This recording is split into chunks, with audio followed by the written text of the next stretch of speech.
Hello everyone. हमारा आज का टॉपिक एमपीपीएससी मेंस की दृष्टि से बहुत महत्वपूर्ण है, क्योंकि पेपर 5 में आयोग के द्वारा इस टॉपिक से 12 अंकों के प्रश्न पूछे जाते हैं।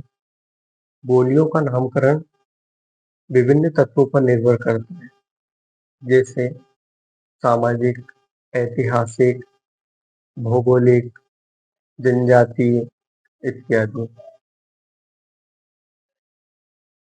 मध्य प्रदेश का ये वाला क्षेत्र मालवा कहलाता है और इस क्षेत्र में बोली जाने वाली बोली मालवी कहलाती है। मध्य प्रदेश का ये वाला क्षेत्र निमाड़ कहलाता है और इस क्षेत्र के आधार पर यहाँ बोली जाने वाली बोली निमाड़ी कहलाती है। यहाँ उत्तर प्रदेश का ब्रिजमंडल क्षेत्र है और इससे लगा हुआ मध्य प्रदेश का यह चंबल वाला क्षेत्र, यहाँ ब्रिज भाषा बोली जाती है। मध्य प्रदेश का यह क्षेत्र बुंदेलखंड कहलाता है और इस क्षेत्र के आधार पर यहाँ बोली जाने वाली बोली को बुंदेली कहा जाता है। ये वाला क्षेत्र बघेलखंड कहलाता है और इस क्षेत्र में बघेली बोली बोली जाती है। मालवी बोली शोरसेनी अपभ्रंश की राजस्थानी हिंदी वर्ग की प्रमुख बोली है। इसका क्षेत्र मध्य प्रदेश के मालवा का पठार, जिसके अंतर्गत इंदौर, उज्जैन, रतलाम, राजगढ़, धार, देवास आदि जिले आते हैं। मालवी की उपबोलियां तोंदवाड़ी, रजवाड़ी, उमटवाड़ी, भोईरी, दशोरी आदि है। एमपीपीएससी मेंस 2024 में मालवी की उपबोलियों से प्रश्न आया था। मालवी बोली के अन्य नाम दक्षिणी राजस्थानी। डॉक्टर धीरेन्द्र वर्मा ने इसे दक्षिणी राजस्थानी कहा, जबकि डॉक्टर कृष्णलाल हंस ने इसे पश्चिमी हिंदी कहा। मालवी बोली के शब्दकोश के संकलनकर्ता श्री प्रहलाद चंद्र जोशी है। इन्होंने मालवी की डिक्शनरी तैयार की। मालवी भाषा के प्रमुख साहित्यकारों में श्रीनिवास जोशी, कवि बालकृष्ण बैरागी, नरहरि पटेल, चंद्रशेखर दुबे आदि का नाम प्रमुख रूप से आता है। नरहरि पटेल ने मालवी को साहित्य की भाषा बनाने में प्रमुख योगदान दिया है। निमाड़ी बोली ये शोरसेनी अपभ्रंश से विकसित है।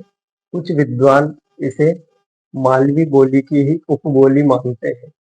निमाड़ी बोली पर मालवी, मराठी, गुजराती, मारवाड़ी आदि बोलियों का प्रभाव दिखाई देता है। निमाड़ी बोली का क्षेत्र मध्य प्रदेश का निमाड़ अंचल है। इसके अंतर्गत खंडवा, खरगोन, बुरहानपुर, बड़वानी आदि जिले आते हैं।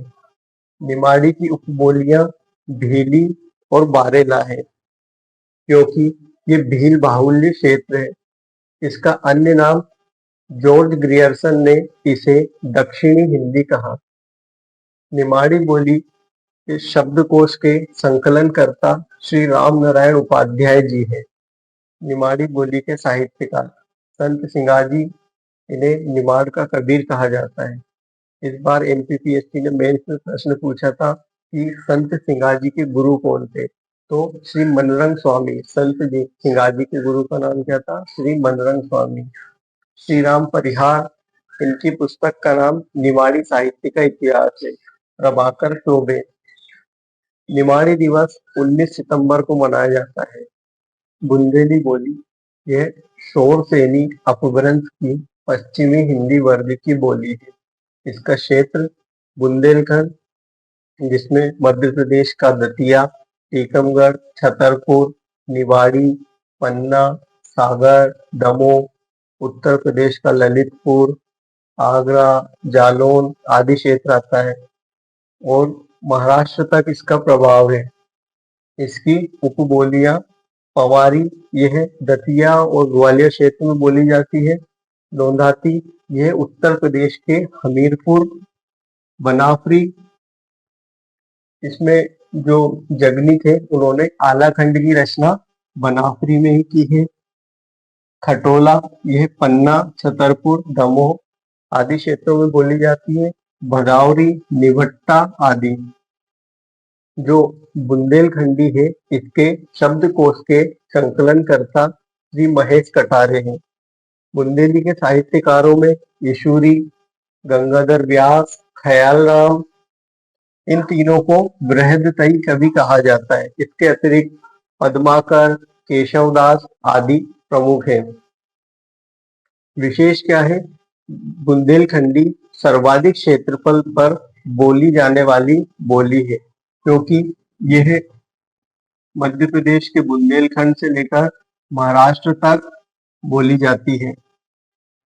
बघेली बोली यह अर्धमागधी अपभ्रंश की पूर्वी हिंदी वर्ग की प्रमुख बोली है। इसका क्षेत्र रीवा, सतना, सीधी, सिंगरौली, शहडोल, उमरिया आदि है। इसकी उपबोलियों में तिरहारी, गोंडी, रिमही, गरोहा आदि है। बघेली बोली के शब्दकोश के संकलनकर्ता श्रीनिवास शुक्ल जी हैं। साहित्य की दृष्टि से बघेली बोली को अधिक प्रोत्साहन नहीं दिया गया है।